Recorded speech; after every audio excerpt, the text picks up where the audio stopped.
मित्रों, हमारे सेना पर अटैक हुआ और उसके पीछे लगातार एक आक्रोश की लहर है, एक क्रोध की लहर है और पूरा भारत कह रहा है पाकिस्तान मुर्दाबाद, पाकिस्तान मुर्दाबाद, पाकिस्तान को फोड़ दो, लाहौर कराची सब तोड़ दो।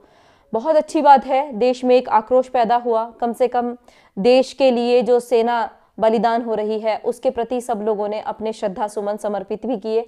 बहुत सारे लोगों ने ये भी कहा कि हमारे ऊपर बम बांधो, हम जा कर के अटैक कर देंगे। बहुत सारे लोगों ने सोशल मीडिया पर लगातार अपनी अपनी प्रतिक्रियाएं दी। मित्रों, लेकिन कहीं पर भी मीडिया या सोशल मीडिया पर हमें ये देखने को नहीं मिला कि इसका कारण क्या है, इसके पीछे कारण क्या है। जो आदिल अहमद है वो जो बात कह रहा है उसका वीडियो आप ध्यान से देखिए। पूरे मीडिया में उसका वीडियो छाया हुआ है, लेकिन उसका वीडियो भी मीडिया ने कट कट करके दिखाया है।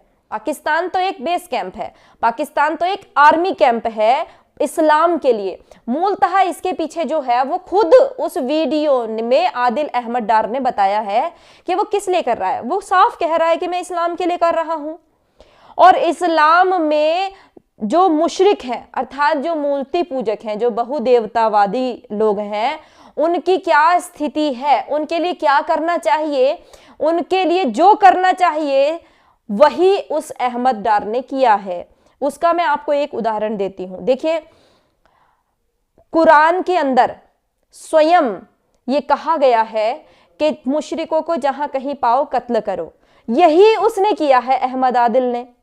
अहमद आदिल ने जो कहा है कि मुशरिकों को मारने के लिए जा रहा हूं मैं। ये जो गोमूत्र पीने वाले लोग हैं, ये गाय का मूत्र पीने वाले जो लोग हैं, उनको समाप्त करना है। और उनको समाप्त किस लिए करना है? कि मुझे जन्नत मिलेगी। जब तक ये वीडियो मेरा आप तक पहुंचेगा तब तक तो मैं जन्नत की हूरों के मजे ले रहा हूंगा। ऐसा अहमद डार ने बोला है।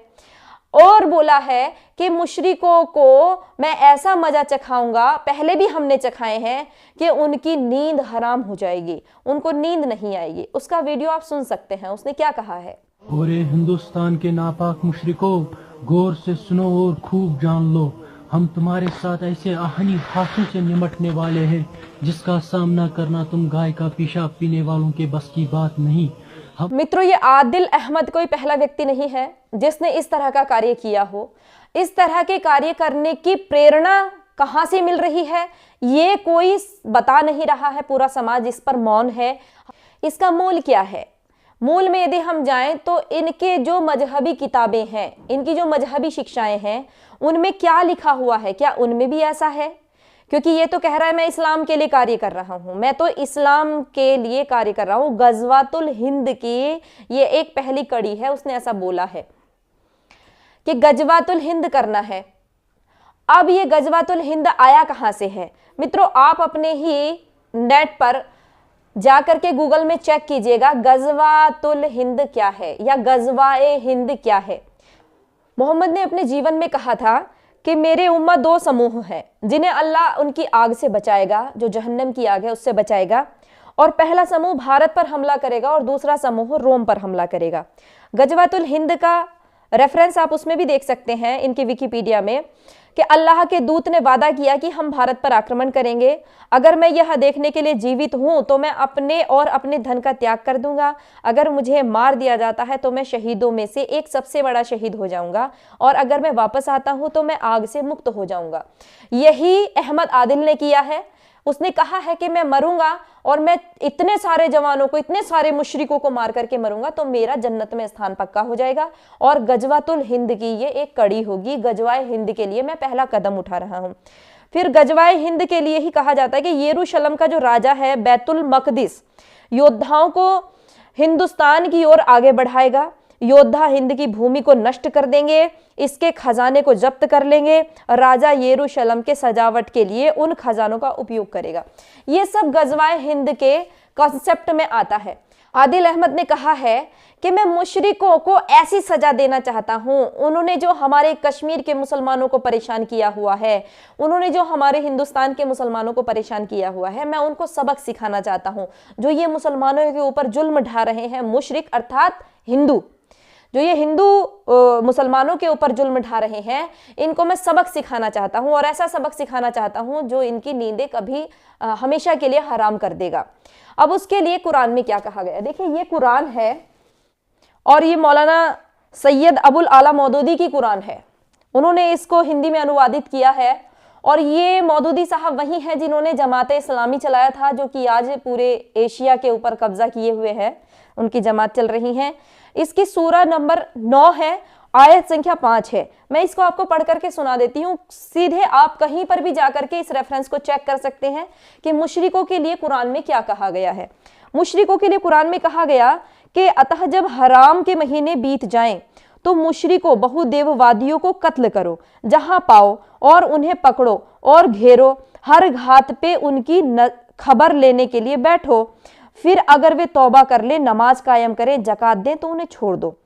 अब हम समझ सकते हैं कि मुशरिकों के लिए कुरान के अंदर क्या कहा गया है।